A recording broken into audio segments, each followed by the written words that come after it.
Non, ce n'est pas une menace, mais je connais bien ce public-là. C'est un public très, très exigeant. Lui-même l'avait souligné l'autre fois en conférence de presse. Connaissant le public togolais, c'est un public très exigeant. Et faire encore un faux pas à Kégué, ça ne va pas du tout avantager le moral de ce sport-là qui est en train de dandiner, qui n'est pas stable depuis un moment. Oui, on vous signale l'arrivée de Maxime Adjanian, qui est en studio avec nous. Maxime, bonjour. Bonjour André, bonjour à nos auditeurs qui nous suivent actuellement. Comment est-ce que vous portez? Ça va, on rend grâce. Et le week-end, sportivement parlant, ça a été? Pas mal. On rend grâce à Dieu quand même.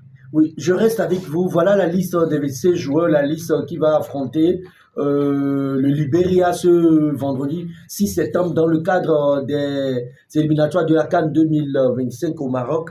Voilà la liste qu'a concocté le nouvel homme fort du nid des éperviers, Nibombe Dari. Oui, la dernière fois, j'avais dit dans une émission que j'ai constaté que Dari nous a trompés parce que il nous dit qu'il va remanier l'équipe. Mais malheureusement, moi, je trouve des joueurs qui ne sont pas en genre en l'occurrence, Wassiou qui joue au Bénin. Et maintenant, pourquoi il n'a pas convoqué les locaux? Maintenant, la dernière fois, on parlait de cette liste-là. On nous annonce qu'il a ensuite réajouté... il a une liste d'attente. Oui, il y a peut-être vont se figurer les locaux sur cette liste d'attente. Mais pourquoi ne pas augmenter le nombre à 28? Donc, le problème est que, bon, selon les rumeurs, c'est l'État qui gère la sélection nationale. Et il y a un budget. Quand vous convoquez les joueurs, vous devez vous abstenir à ce budget-là. Oui, évidemment. Maintenant, après avoir, il sait qu'il y a des joueurs locaux ou bien des joueurs locaux. Pourquoi ne pas, on convoque Mawena? Est-ce qu'à l'heure là, on a besoin encore de ce joueur-là? Retenez que pour le match, c'était un match contre le Niger ou bien la Gambie au stade. On faisait un contre-attaque 1-1. Face à face comme ça, je ne sais pas comment il a fait, on nous a marqué le but. Maintenant, contre le Burkina Faso, j'ai une bonne mémoire. Maintenant, aujourd'hui, là, on lui convoque. Est-ce qu'il a l'étoffe nécessaire là pour nous faire le grand jeu? C'est une question à se poser. Oui, Maxime, voilà, mais le problème est que Ameva Mawena, il fut l'un des défenseurs que tout le monde avait sollicité avec Saba Gabari. Oui, David. Vous savez, beaucoup de personnes disent que Ameva Mawena, c'est un joueur qui est lent lorsqu'il a le ballon dans les pieds. Là, je suis d'accord avec lui. Comme moi, je venais de le dire, laissons le temps à Nibombe Daré. Ce n'est pas encore le moment de critiquer ce groupe. Je pense que juste après le match du Libéria, ce que nous avons sur la bouche, ce que nous avons dans les cœurs, on va les extérioriser. Mais attendons tout simplement. Et moi, je pense aussi qu'à chaque coach a son style de jeu. Oui. Peut-être dans son style de jeu qu'il veut implanter, ça va avec Ameva Mawena. Là, oui. Moi, je n'en disconviens pas. Mais mon coup de gueule va toujours à l'endroit de sa communication où il parle d'autres choses et derrière fait autre chose. David l'a déjà souligné, il annonçait que le championnat était à l'arrêt, or que de l'autre côté du Bénin, le championnat n'est pas en cours. Le championnat va débuter en septembre, en ce mois de septembre, si j'ai bonne mémoire, mais on convoque un joueur de ce côté-là et de l'autre côté du Togo où les clubs sont toujours en compétition CAF. On le convoque. Le deuxième vice-président de cette association qui regroupe les anciens joueurs du Togo, Monsieur Anthony Alès. Bonjour, Monsieur Anthony. Bonjour tout le monde. Bonjour. Soyez les bienvenus dans notre studio. Vous êtes sur la radio Le Bénin, la première radio en ligne au Togo. Vous êtes le deuxième vice-président de l'association des anciens footballeurs du Togo qui étaient en assemblée générale ordinaire ce week-end. Parlez-nous un peu de cet AG. Bon, merci d'abord pour l'invitation. Je crois que ça fait notre deuxième AG ordinaire et que on a fait le petit bilan aux membres. Il y a le rapport financier, le rapport moral et d'activité. Donc, dans le rapport moral, nous avons souligné ce que nous avons fait. Surtout, on a aider nos membres. Vous savez, les anciens footballeurs togolais n'ont pas de situation. Oui. Ils vivent dans une condition vraiment déplorable. Voilà, donc il faut qu'on s'assiste Donc, ça marche. Donc, on a fait plusieurs cas. On a assisté plusieurs personnes en cas de maladie, surtout de maladies graves. On ne va pas donner les noms ici. Oui, oui. Et en plus, bon, on a fait une conférence de presse à l'hôtel Onomo où on a invité nos collègues béninois et maliens, même Anthony Bois du Ghana qui était un peu occupé à faire une vidéo en direct pour pouvoir parler aux gens et expliquer. Nous nous sommes expliqués, on a dit aux membres l'importance de cette association-là. Donc, on a fait ce rapport. En plus, il y a eu un rapport financier où, vous savez, quelqu'un qui vit dans une condition déplorable, on lui demande de cotiser aussi. C'est tout un problème. C'est tout un problème. Mais les gars ont fait assez d'efforts, surtout nos amis de la diaspora.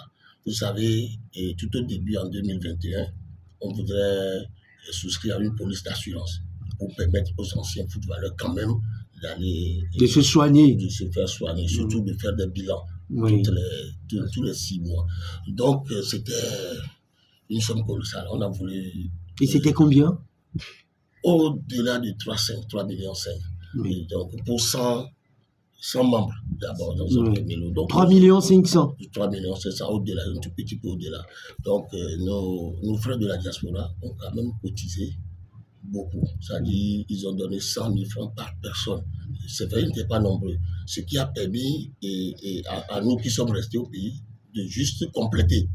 Et on a quand même assuré 100 membres. Qui sont donc, vous avez pu récolter les 3 500 000. Oui, on a récolté. On a assuré 100 membres. Et bon, aujourd'hui, on a renouvelé le contrat grâce à un appui du ministère des Sports. Wow. C'est vrai que l'année qui a suivi, on peut plus demander à nos gars de la diaspora. C'est beaucoup aussi pour eux, hein. Oui. Mais ils ont quand même fait le premier pas et c'était le grand pas. Oui. Maintenant, on a fait notre lobbying auprès du ministère des Sports. Ils étaient contents, surtout madame. Elle est très contente de pouvoir faire ce premier pas-là. Et donc, cette année, le ministère nous a subventionné. Madame, Dr. Lydie Bessikama, d'avoir aidé nos vieilles gloires. Oui, monsieur Anthony Alès, parlez-nous un peu de la genèse de votre association. Voilà, c'est une association qui a vu le jour dans les années 2000. Tout au début des années 2000, créé par l'ancien entraîneur Franck Fiao. Oui. Voilà. Mais entre-temps, ils n'ont pas pu faire d'activité jusqu'à ce qu'en 2021, on a voulu créer cette association-là. C'est là où on dit non, cette association existe déjà et ils ont les récépissés, tout ça. Il suffit maintenant de la ressusciter. Et donc, nous avons fait les pas, nous avons renouvelé les papiers. Et puis, bon, on a fait une AG où Amoussou Tete Antonio a été porté à la tête de cette association-là. Et il faut dire que les anciens, là, aujourd'hui, on ne leur demande pas de cotiser. Il y en a qui sont vivants. C'est des gens qui ont des 80 et plus. Donc, ce qu'on fait, c'est de faire une tournée, des fois, on les visiter. Et puis, bon, s'il y a une assistance à faire, on le fait. Donc, il constitue aujourd'hui pour nous le comité des sages. Ok. Oui, on peut avoir quelques noms de ce comité de sages. Ce comité de sages, aujourd'hui, est dirigé par le ministre Freitas. Ok. Et puis, il y a d'autres membres qui sont de la même. Vous savez, le ministre Freitas a joué au foot. Oui. Parce qu'il a il a touché à toutes les disciplines. Aujourd'hui, c'est lui qui tient ce comité de sages. De sages. Et ils sont un peu nombreux dedans. Oui, oui. Les confrères, voilà, le deuxième vice-président de la SAF, l'association des anciens footballeurs du Togo, ils étaient à l'AG la dernière fois ce week-end, Maxime. Voilà une association qui regroupe les anciens footballeurs. Mais avant que vous n'interveniez, j'aimerais demander au deuxième vice-président, est-ce que tout le monde, tous les anciens joueurs, font partie de cette association? Je vais parler de Agassa, de Adebayor, de Nibombe Daré, de Bilal. Tout le monde fait partie de... Malheureusement, non. Mais et pourquoi? Agassa fait partie, Daré fait partie, Abalo Doucet, Wadja, ils sont nombreux. Mais comme toute autre association, quand tu ne vois pas d'intérêt, que ça ne t'intéresse pas, tu peux ou ne pas adhérer. Oui, donc c'est dans cette logique-là. C'est pas une obligation. C'est pas une obligation. Donc, mais humainement parlant, il le faut parce qu'on a toujours besoin du plus petit qu'on soit. Mais bon, on ne peut pas forcer non plus la personne à adhérer. Donc, nous faisons notre petit bonhomme de chemin. Nous pensons qu'ils vont comprendre après la philosophie de cette association-là, parce que ce n'est pas pour nous aujourd'hui, mais nos jeunes qui arrivent, parce que l'un des objectifs de cette association, c'est la reconversion. Lorsque le joueur quitte le terrain et qui n'a pas réussi à aller au professionnalisme, il faut qu'on le récupère en même temps pour lui trouver un chemin. Nous n'avons pas eu cette chance-là. C'est pourquoi nous vivons, permettez-moi le terme, misérablement. Maintenant, il faut que nos jeunes qui arrivent là puissent profiter de nos erreurs pour améliorer leurs conditions de vie. Donc, c'est pour ça, c'est notre philosophie. Hein. On ne veut pas que nos jeunes frères vivent comme nous aujourd'hui. Ce qui est tout à fait normal, merci. Bon, moi, ça ne me dit pas grand-chose. Je suis Togolais, je suis du cœur avec cette équipe, quoi qu'il advienne, quoi qu'il arrive. Mais je pense que cela relève de la responsabilité de l'État, puisque nous évoluons dans un championnat amateur où l'État, normalement, est censé d'organiser les choses. Qui sera professionnalisé. Bah, laissez ça de côté en attendant. L'État, normalement, doit réorganiser les choses. Quand on est dans un pays, normalement, on doit avoir différentes catégories d'équipes nationales. Est-ce qu'aujourd'hui, on a ces catégories d'équipes nationales? On en a les U17, les U20. Vous les en avez où? Vous les en avez où? Au Togo, où concrètement? Si ce n'est pas les centres de formation qui essaient de faire quelque chose et que l'on essaie de puiser dans ces centres de formation, il n'y a pas ça. Il n'y a pas les catégories, les différentes catégories. Vous voulez parler du championnat des jeunes? Justement. Le championnat à la base, c'est ça qui va permettre au Togo de dénicher les talents. Justement, et de faire quelque chose de positif sur le continent. Mais quand on veut rester dans ces choses amateurs-là, je pense que oui, ça peut pas donner de grand-chose. Mais en tout cas, pour cette sélection des U20, il y a de la matière. Moi, j'ai eu à assister. Oui, vraiment, il y a de la matière. Le dernier mouvement, les jeunes, je sens qu'individuellement, il y a du potentiel. Maintenant, reste au coach à mettre quelque chose de potable en place. Parce que moi, j'ai pris ces joueurs individuellement, ce sont des joueurs qui ont déjà goûté ce championnat-là, qui ont eu à évoluer avec leur aîné, qui ont beaucoup appris. Maintenant, il va falloir il reste au staff technique de mettre quelque chose de solide en place pour contrecarrer un système voilà. Où les joueurs seront à l'aise dedans. Surtout que nous serons à domicile, devant notre public. Va falloir au moins aller chercher cette qualification pour la CAN U20, c'est forcé. Et si ce staff technique ne réussit pas à nous offrir cette qualification devant son propre public, là, ce serait vraiment dommage. Il va falloir rendre le tablier à ce niveau-là. Oui, David. Quand vous écoutez un peu le coach, je pense que c'est King Ametokodo qui dirige cette équipe, c'est que le monsieur, il a tellement de problèmes avec cette équipe, mais lui aussi, il a du mal à rendre le tablier. Je pense que nos coachs aujourd'hui, disons la vérité, ils n'ont pas les moyens nécessaires pour aller se faire former quelque part. Et c'est l'État qui, normalement, doit les accompagner ou aussi la fédération. Mais si l'État ne le fait pas, on va chaque fois attendre le temps. Quand tu prends, par exemple, l'Imobé d'Arrêt, c'est pas l'État qui l'a envoyé se former. On peut se le faire. Ça veut dire vouloir se pouvoir. L'Imobé d'Arrêt, lui, il était passé par quelques équipes qui l'ont aidé à avoir un peu d'argent, histoire d'avoir ce qu'il est aujourd'hui. Maintenant, si vous n'avez pas le peu de moyens là, il va falloir que l'État advienne, il va falloir que l'État vous porte un petit peu ce secours-là, vous permettant d'acquérir des connaissances nécessaires, histoire de diriger des équipes nationales. Mais aujourd'hui, ce n'est pas le cas. Je pense qu'on doit revoir tout cela pour permettre à ce football d'avancer. Au Togo, on ne veut pas s'aimer, mais on veut récolter. Par exemple, on prend le cas de Bradley Bakola, on ne l'a pas formé, mais lorsque ça a mûri, on dit qu'il est togolais, il faut qu'il rentre. Mais il a le sang togolais. C'est l'exemple de Daré. Si Daré n'avait pas évolué en sélection A, peut-être que pour venir au Togo, ce serait pour nous un coach lambda, un coach sérieux. C'est juste parce qu'il avait évolué en sélection nationale. Et il fut capitaine de cette sélection. Mais on n'a pas formé Daré. Daré s'est formé tout seul, à l'étranger. Oui, c'est ça. Vous voulez dire quelque chose? Au niveau des coachs, c'est pourquoi je dis toujours que le président de la Fédération togolaise de football doit faire des doléances au niveau de la CAF pour avoir les licences A, B et C. Maintenant, vous allez... On avait entamé ça au Togo, mais paraît-il qu'il y a eu un souci. Oui. Selon les informations, on dit les fichiers des coachs qui ont suivi cette formation dans cette année, dans l'année où on a fait cette formation-là, on disait que le fichier est perdu. Un fichier peut se perdre.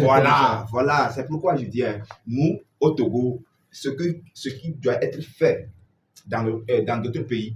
Ici, là, c'est le contraire que nous faisons ici. On va pas le dire ici parce que tu sais, toute nation a ses réalités. Nous allons passer maintenant au stade de Kégué, que toutes nos prières accompagnent la sélection togolaise. Des seniors, nous allons passer aux juniors, les juniors aussi, qui vont jouer la compétition UFOA B de leur catégorie U20, qui aura lieu en octobre sur la terre de nos aïeux. Martin, voilà un troisième regroupement pour les éperviers U20. Ils ont joué un match amical contre Rassafok, une équipe que tout le monde connaît bien, et à l'arrivée, un but partout.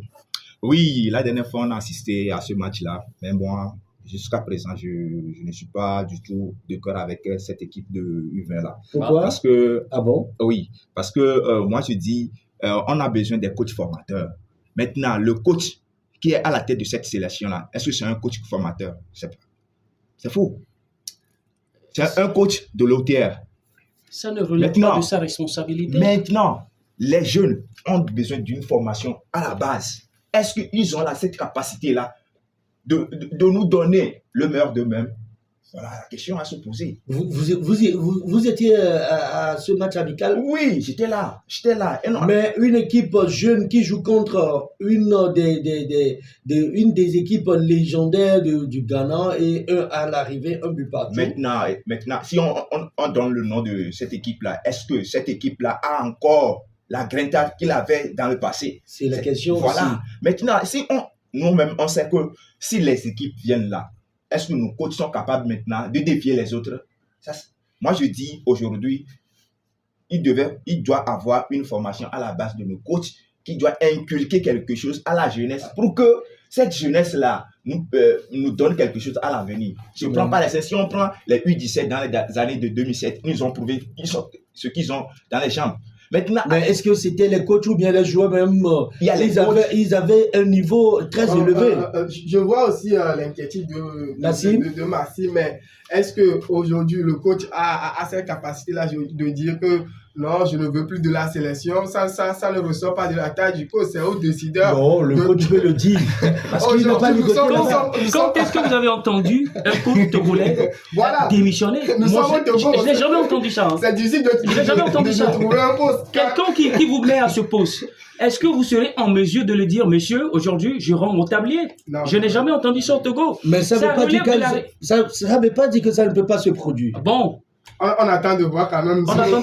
Et comme Marcin vient de le dire, pour les sélections de jeunes, il faut des coachs formateurs. Parce que c'est la base. Aujourd'hui, de 2015 à 2024, combien de joueurs sont passés par les U17, les U20, on les retrouve en sélection? Est-ce qu'il y en a même au Togo? On n'en a pas. Mais comme il vient de le dire, en 2006, on avait les attaques orales là où on avait les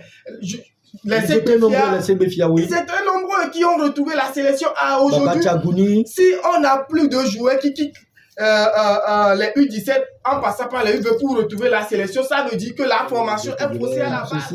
Je suis togolais, je suis jeune, je ne peux que souhaiter la victoire. Oui. Maintenant, reste aux joueurs de faire le job. Et à nous les journalistes, tout le monde aura sa partition. Effectivement. Aujourd'hui, je pense que la mobilisation il y a cet engouement-là parce qu'on a un nouveau sélectionneur qui fut une légende de ce football togolais-là. Donc, il y a cet engouement autour de cette sélection. Maintenant, reste aux joueurs de confirmer le Libéria. D'être sérieux. C'est pas une foot de guerre quand même. C'est une sélection que le Togo doit normalement gagner ici à Lomé devant son public parce que je sais que... Par combien de scores? Le score minimum 2-0. Parce que je sais, et pour ma part, je sais que le public va faire maximal le déplacement au stade de Kégué. Maintenant, reste aux joueurs. Ils ont aussi leur part, la grande tâche revient aux joueurs qui doivent donner le meilleur d'eux-mêmes. Certes, le discours va changer. C'est quelque chose qui va motiver ces joueurs-là à nous offrir la victoire. Ils ont cette obligation d'offrir la victoire à Kégué. Sinon, ce sera déjà un faux pas pour commencer ces éliminatoires. Ça ne va pas du tout sentir. Comme David vient de le dire, je pense que Daré aura la main forte pour redonner le blason. Ce sont des indiscutables aujourd'hui de cette sélection. Aujourd'hui, même si 5 sélectionneurs venaient à passer dans le nid des éperviers, on retrouvera certainement forcément remplacement. Kevin Deke, on retrouvera Jenny Dakonam, on retrouvera Karim Denan. Ce sont des personnes indispensables aujourd'hui dans cette sélection-là. Donc, me dire qu'aujourd'hui, il est dans la continuité, je dirais non, parce que cette ligne est carrément différente. C'est propos de ce qu'il a donné. Évidemment, si vous voyez Duarte évoluait avec les éperviers, un système 3-5-2.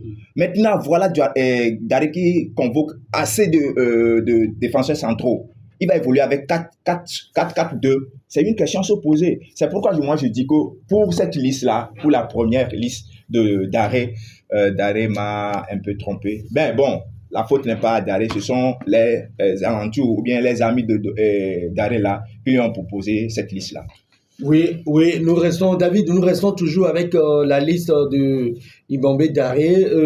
Pensez-vous que cette liste peut faire l'affaire face au Libéria ce 6 septembre? Bon, c'est déjà fait, hein. C'est la liste qui est déjà concoctée.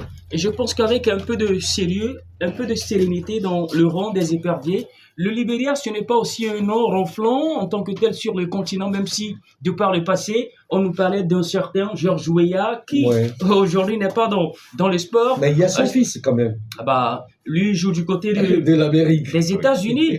Je pense qu'avec un peu de sérieux, ça peut le faire avec l'équipe nationale du Togo, puisque le public a tellement soif, envie envie de revoir cette équipe nationale qui a fait la pluie et le beau temps. Oui, entre 2005 et 2006, on a connu une belle épopée, une belle équipe des éperviers du Togo. Mais aujourd'hui, c'est complètement à la traîne. C'est l'occasion pour les Bombés Daré et cette équipe-là de redorer un petit peu le blason en nous offrant cette petite victoire à Kégué. Oui, donation.